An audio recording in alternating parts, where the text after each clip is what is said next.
Continuing in the conversation around electric transportation, our next panel is entitled Charging for All, Scaling EV Infrastructure by 2028.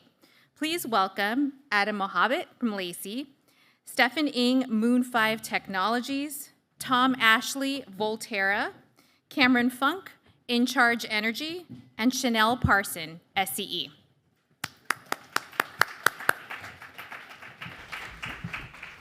All right. Good afternoon, everyone. 3 o'clock, here we are. Really excited for this panel today. As folks know, chargers are really one of the most visible and really tactile proof points that really underpin the transition to electrified transportation, right? And on the commercial and personal side of EV adoption, we know that the equation is really simple. Without abundant, reliable charging, the transition to electrified transportation just simply cannot accelerate. Here in Los Angeles and California, we have reached some pretty significant milestones. In early 2025, the state reached a milestone of having 50% more public and shared EV chargers than gas nozzles. So that's pretty huge. So we'll go ahead and give a round of applause for that. Okay. But really at the same time, we know that the lived reality of charging deployment is a lot more complex than that headline, right? Some projects are still taking years from site selection to energization. Some neighborhoods still struggle with access, and some business models are still tight, even as demand is building. So for this panel, I really want to get into the state of charging deployment as we enter 2026. What's materially getting better? What's still slowing us down and needs to change if we're going to accelerate deployment? So I really want to start on the commercial side. Every one of you is really operating within a business reality, right? So first question here is how should we balance the need to prioritize utilization and profitability in charging investments today, while also investing in new areas to stimulate demand that is still growing? So Stephan, I'd love to start with you here. Yeah, so I think that we're operating within the multifamily home space, and there's a particularly unique challenge there, which is that there's this chicken and the egg cycle around the demand for electric vehicles, which by demographic, people do actually really sort of desire, but then also the availability of charging, right? And if you don't have chargers, you typically don't have the availability to actually get that electric vehicle. And so we're attempting to sort of break that cycle through the process of offering charging directly to the tenant, but I think that it is a little bit tricky, because if you can't prove that demand out to begin with, then you really sort of just get into this tension that where neither the property owner really wants to make the purchase and actually opt in to this charging system with no vehicles in their lot, and then alternatively you don't want to get your vehicle until you have the ability to actually have a good place to charge and a reliable place to charge. And so yeah, that's I think that's a big part of it. Access is incredibly important, just as that signal to want to adopt that EV charger, right? Yeah. Cameron, I would love to get your perspective on this from the fleet and managed charging side. So just for clarity, on the fleet side, we operate with the OEM auto dealerships. We work with the fleet operators like the FedEx, Amazon, UPS, Walmart, and then we operate with the heavy-duty fleet operators. And in all cases, we try and predict kind of what the utilization is going to be based on the vehicle throughput. And then we usually start with what we can get for available power from the utility with future proofing. So that means putting conduit in the ground, preparing so that they can expand if needed, and then coming up with creative solutions when they can't get the available power they need. Things like energy storage and things like that. That's fantastic. Tom, Chanel, anything to add here? Great. I'd love to move really from the business case around charging into really execution and deployment. Charging deployment can often feel like a relay race between different partners. What type of partnerships or coordination models have been most effective in helping projects move faster? And where do you see the greatest opportunity for deeper public-private alignment? So Tom, I'd love to start with you here. Yeah, so I think, Voltera develops charging facilities primarily for fleets. I think what's been working really well for us and the sweet spot between us and our customers is when we can really develop a programmatic relationship so that we're not trying to solve for one facility in geography X. We're trying to scale a number of facilities across a range of geographies. That enables, quite frankly, economies of scale in terms of how we work together, how we can bring capital to the table to enable these projects. But in particular, especially working on the ground level with our utility partners, with our city partners, it allows us to not have what I would call one-off projects in a geography. We can walk into a utility, educate them about who we are, what our customers are trying to accomplish, the timelines that our customers are looking to operate these sites on, and ultimately we can work at a level of scale that allows some replicability for everyone involved, particularly our utility partners and the cities, many of whom have never seen our type of business model or land use before. That's fantastic. Yeah, thanks for sharing that. Chanel, would love to hear your kind of perspective from SCE's angle here. Yeah, so for SCE, many of you are probably aware, but we have 50,000 square miles in southern, central, and coastal California. We have most of the known venues for LA 28, and we've been working on plans for LA 28 for a while. The partnerships and the collaborations that I think are most helpful are early, proactive, and strategic. And what I mean by that is early. The earlier that any customer has some idea of a need, even if it's not well thought out yet, completely designed, the details aren't laid out, talk with us. And proactive. Oftentimes a utility is an afterthought. I think that's changing as we get more electrification. But oftentimes, folks don't think about the utility until they have a problem with their bill, they need something. And really, it works best to engage us early and then strategic. So we have a number of customers that come to us and say, hey, here's our vision, here's what we're trying to do. And we can then actually help that customer achieve that vision and that goal versus, hey, I need this very specific thing and this very specific place and this very specific timeline. And if we get maybe more of those tactical type of requests, when there's roadblocks and hurdles, it doesn't give us a lot of opportunity to say, well, hey, we can actually still meet your objective by doing this instead, if we don't really understand and know kind of what the strategy is and what the objective is. And so, an example, LA Metro, they worked with us early and they've been telling us what their electrification plans are years and years out, right? So that we can meet the needs for electric buses. On the other hand, we have Highland Electric Police that we're working with, and they just recently became a partner for LA 28, and they're trying to bring 500 school buses to the LA area, and we're working with them as well. They didn't have years and years ahead like LA Metro did, but we're trying to figure out how we can leverage existing projects and existing sites and where we need to build new sites. So best partnerships early, often, and proactive, strategic. And beyond our customers, we're partnering with local governments, we're partnering with private entities and others, just really to make it all work, to bring it together. That's fantastic. And I know in conversations with developers, as we're hearing here, everyone talks about engaging the utility first, right, in early, which is absolutely important. But projects often hinge on other players just as much. Chanel, you were kind of hinting at that. Who is an underrated partner that the ecosystem needs to prioritize when we're considering the execution of these projects, right? And how about when we are considering increasing that pipeline of potential projects? Cameron, I'd love to kind of kick this one to you. So I agree wholeheartedly with Tom. Creating projects that are repeatable and scalable is really important. The electrical industry, we're a member of NECA. We're also electrical contractors, and the electrical industry is going towards packages, right? So you're commoditizing it. It drives the cost of the material down.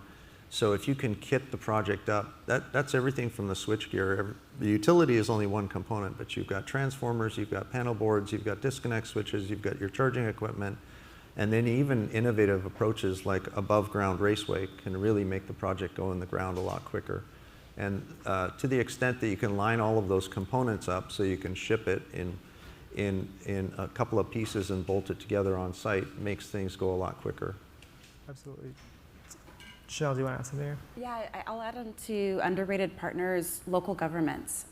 They are responsible for approving permits, and we have been working, just quite a lot to help with streamlining the permitting process and making sure we're getting those quickly. I would say beyond the local governments as key stakeholders, it's also just the supply chain. And so making sure that we are making sure the supply chain is fed so that when we have equipment that we need to execute on these projects, we can get it timely. Yeah, Tom, do you have anything to add here, just especially as we think about how to scale the number of projects here? Yeah, so big +1 to local governments. I think a lot of folks, including in our industry, don't necessarily know how to engage. Quite frankly, every city is different. Agencies are structured differently. Political leadership dynamics look different. As I mentioned earlier, at least in the case of Voltera's facilities, where we're not just deploying a bunch of chargers, and we are deploying a bunch of chargers, but we're also building buildings to support our customers, all the way from bathrooms to break space to a range of other things. And so every single one of those has to go through a permitting process.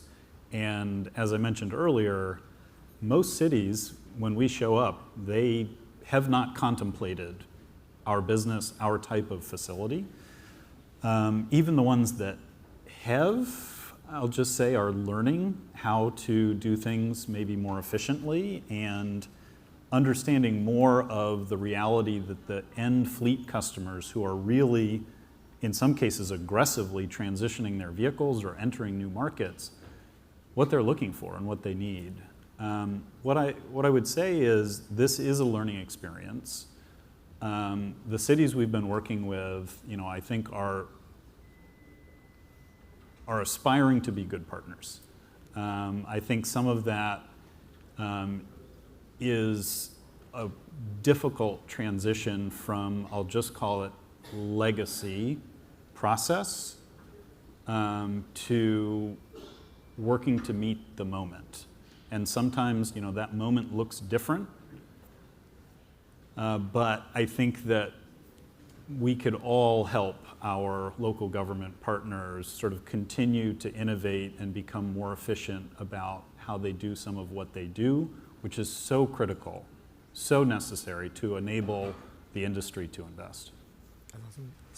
Yeah, I have a bit of a different take than everyone on the stage. I think we're sort of approaching a bit of a different industry. But I think in the multifamily home space, historically, everyone sort of looked at sort of the top-down approach, where they've looked at the property owner really approaching them and trying to spread the availability of charging through public infrastructure within those spaces. I think that the thing that's really slept on is actually approaching the actual tenant themselves, because the number of times that I've heard someone say the line almost exactly, I would love to drive EV, but, and it's always, but I can't charge. And so I as a company, we've been attempting to approach the multifamily home tenant and sort of going bottoms up rather than top down. And that's been sort of a really powerful movement that we've seen, is that people are really engaged and really energized there. Whereas if you are sort of trying to make a sale or trying to make an installation on behalf of a property owner, they really fundamentally, it's selling a vitamin to them. They don't really see the problem, especially with that chicken and the egg cycle I talked about before. And so it really is a difficult sale. And I think that we've been seeing that across the industry in that multifamily home space. And so taking that different angle to it, I think has been really helpful for us. Yeah, and I think that just goes to show just some of the different business models here, and just trying to meet the customer where they're at, depending on which vertical you're really operating in. Tom, I actually had a chance to visit a Voltera facility that you were kind of discussing, 5 out of 5, so highly recommend for the drivers.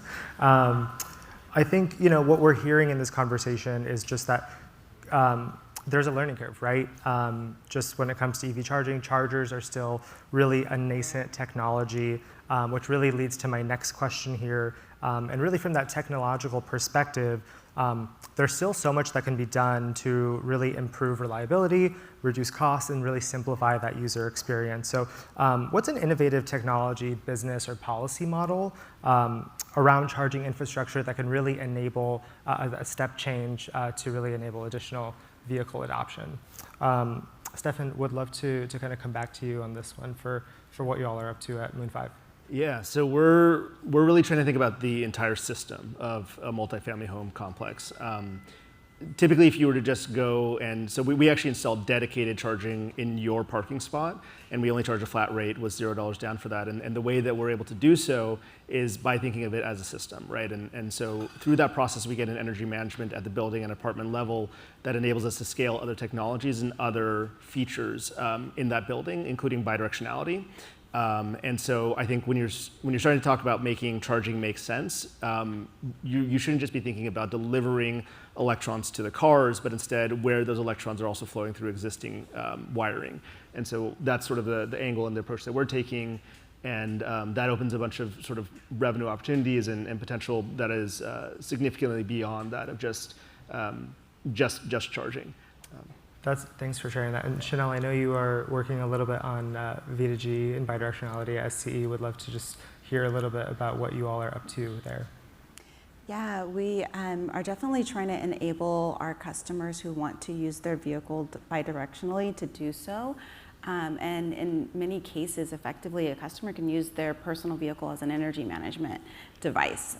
For example, they can charge their car up during the day when energy is cheap and there's a lot of solar clean energy on the grid, and then they can discharge their vehicle to power their home during peak hours. That would save them money on their bill, as also making sure that we're leveraging and maximizing clean energy usage.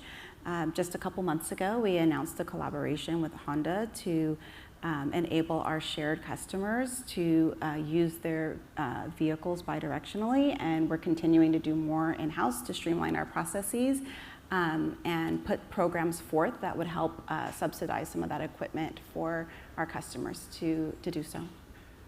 That's great. Yeah, of course. Just one little point that I don't know if it's been talked about. I think that we kind of all know this, but something that's really important to note when we're talking about this bidirectionality is that the vehicle that you are attaching to the electrical grid is essentially the largest battery that you will ever own, period. It can be anywhere up to 10 times that of a Tesla Powerwall. And so if you connect it to the right place, that is incredibly important. So I think that that's just a point that I want to make sure I hit on. Thanks, yeah. Cameron, Tom, anything to add here on the technological front? Just back to the permitting. The permitting has been an issue forever with the cities having limited knowledge about projects. And years and years ago, when we were working with your team at EVgo, we co-wrote a bill, AB 1236. A lot of cities aren't aware of it, but if there was probably an awareness campaign and they knew that they're obligated to provide permits for certain projects over the counter up to a certain size, I think that would go a long way. Yeah, and I mean, I know even after AB 1236, there was additional legislation. I think it was like AB 970 that's also been, passed to kind of reform and enforce permitting. So yeah, it's a continued kind of challenge there. And that kind of speaks to the timelines here, right? And which has impact on each of these projects. And we know that the window between now and 2028 is not, theoretical. We're on a fixed timeline here. And each of these installations really represents an investment, right? So what is the biggest threat here to our region not meeting its charging infrastructure goals? Is it, project timelines, vehicle demand? Is it reliability? Is it power availability? I know, the truth is it's probably a culmination of all these things, but if you really had to try to focus and hone in on one, which of those would you focus in on? So Chanel, I want to come to you first on this one. Yeah, I mean, for LA 28, we're going to get it done. So one way or another, we're going to get it done. There's the traditional way of making sure we have infrastructure, and then we have various teams at Edison focused on non-traditional ways to serve load. So there's outside of the box solutions like mobile substations, mobile batteries. There's temporary solutions. So for the LA 28 games, we'll make it happen. We're also looking at, how do we partner customers up with each other who have existing infrastructure that might be underutilized, and, how do we maximize utilization? I think really the threat is more beyond the games, making sure that we are have everything in place for the clean energy goals that the state has and that SCE supports, and those include things like vehicle availability and the timeline to complete projects, which includes the timeline for permitting and licensing and siting. But I will tell you, we are very motivated, and not just for LA 28, but for beyond, and we are cooking up all kinds of solutions all the time. That's great. Yeah, Tom, Yeah, I mean, Point of at perspective least here. speaking through my own lens at Voltera, the biggest threat is business as usual. Like, it may not be sexy, but process innovation is required to enable Voltera to invest, develop, and ultimately deliver facilities, let's call it on time. In this case, we're talking about 2028. Right. In other cases, other geographies, we're talking about a timeline that is directed by our customers. And at the end of the day, while our job is to develop these charging facilities, really our task is to bridge from business as usual to the types of process innovation and, quite frankly, changing expectations that are going to be needed to help not just our customers, but a lot of other stakeholders kind of deliver the future. That's great. Cameron? I would say the biggest, not the biggest threat, but the biggest opportunity is really to ensure that the public infrastructure is working. And that requires workforce development, so you have enough trained individuals to be able to repair and keep the equipment maintained. But there's been a tremendous amount of infrastructure already installed in the LA region. I've been at this for 25 years plus, and the number of stranded assets that we run across is astounding. If we can just get all of that up and running or replacing it with new technology, that would go a long way to meeting the goals. Yeah, just as a follow-up question there, Cameron, reliability has obviously taken up a lot of headlines. We've seen a lot of headlines about just the chargers that are out there not working. Just like, what's your take on reliability just impacting EV adoption? Do you see that as an issue? Yeah, it's a big problem in the industry, and when you look at it, it's a very immature industry. So the hardware manufacturers all focus on building hardware and getting it out and sold. They don't really train people to work on it. They do a limited amount of training just so that they can ensure that the chargers are installed correctly, but the post-install maintenance is pretty much non-existent. So we've been focusing on that. To date, we have probably 20,000 assets under management that we maintain, and we go downstream. We maintain the transformers, the switchgear, the panel boards that feed it, so that we can ensure that they've got a guaranteed uptime for that charger. That's fantastic. Stephan, if you don't mind, are you seeing the same kind of challenges and opportunities really in the multifamily sector? Yeah, so I definitely think that reliability is a huge concern. I mean, I've spoken with my fair share of customers, and one thing that they sort of echo is it's not even just about being able to have access to a charge port, it's about being able to have access to a reliable charge port. And so we're a hardware manufacturer, and we took that sort of to heart, and so we built for repairability, for reliability. We're one of the first untethered EVSE companies in North America as well, and that's because if you drive around LA, you'll see cables cut, right? And that requires someone to go out there and repair that system.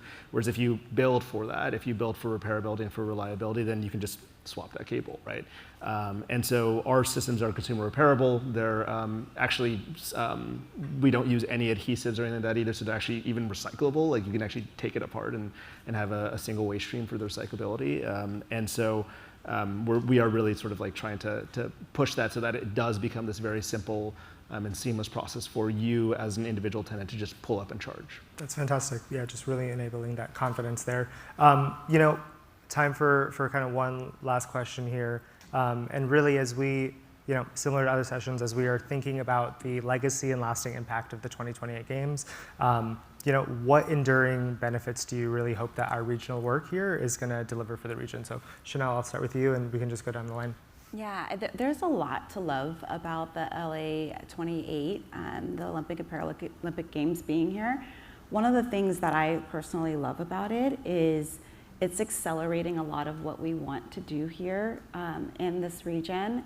And we definitely need some accelerants right now as it relates to transportation electrification, because there are a lot of things that are kind of pulling in the other direction. And so beyond having a successful games and on the world stage showing how amazing we are here in Southern California, what I really expect and am driving toward for kind of lasting success is making sure that we have a grid that's ready, reliable, safe, and affordable for all of the electrification that's going to leave this part of the world better off in terms of clean air, additional jobs, and lower electricity rates. What's the legacy, Cameron? What's that?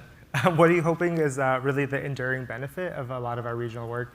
We're going to be the focus of the world stage, right? So I'm hoping that the infrastructure that's put in is not just for one-time use, and that it'll be to benefit the fleets and the people that really need to use it. And just to take a step back, if you look at this region even a few years ago, you couldn't see the mountains that we can see today. So we're already seeing an impact from the transition from fossil fuel to electric and clean energy. That's great. Yeah, Tom? Yeah, I mean, personally, let me just say a quick note. You heard from Senator Allen earlier. He's excited about a different relationship with the transit system in the region. I am too, and it's not just that. It's an evolving transportation system. I'm really excited to see what that looks like, experience it as a local, but also, as an industry professional. But speaking for Voltera, we don't build 2-week or 2-month or 2-year facilities. We build 10, 20 plus year facilities. And so I think, we're really excited about the potential opportunity to enable electrification in 2028, but ultimately for 10 plus years beyond 2028. Yeah, really using that opportunity. Stephan? Yeah, I think that there is a massive opportunity for equity, essentially, that we are potentially, if we don't do things the correct way, we're going to leave behind. The technology that we're looking to install is, again, like I mentioned, the largest battery that we are ever going to be personally owning, whether it's actually commercial fleets or residential. And so having it connect in the correct way and putting that infrastructure there, which is on the order of millions and millions of dollars, in the ground in the right way, leads to cheaper energy bills, grid resiliency, and individual electrical resiliency as well. And I just hope that what we leave behind is sort of not the picture of what it could be or what we're heading towards right now, which I think if you were to imagine a world where that isn't installed properly, everyone that is incentive aligned, all the businesses, all the single family homes will be lit up during a blackout, whereas everyone else in a multifamily will be in the dark. And I can pretty clearly see that happening now with the way that we're looking to install technology. And so I hope the legacy that we leave behind is one of equity, where everyone has access to this technology that could be a really big game changer to keep your medication cold, to keep your CPAP machine running, and to keep your food from not spoiling. And so, yeah, I hope that we'll leave that behind. No, that's great. Thank you for ending on a message of charging for all. That's really great. If everyone could join me in thanking our panelists.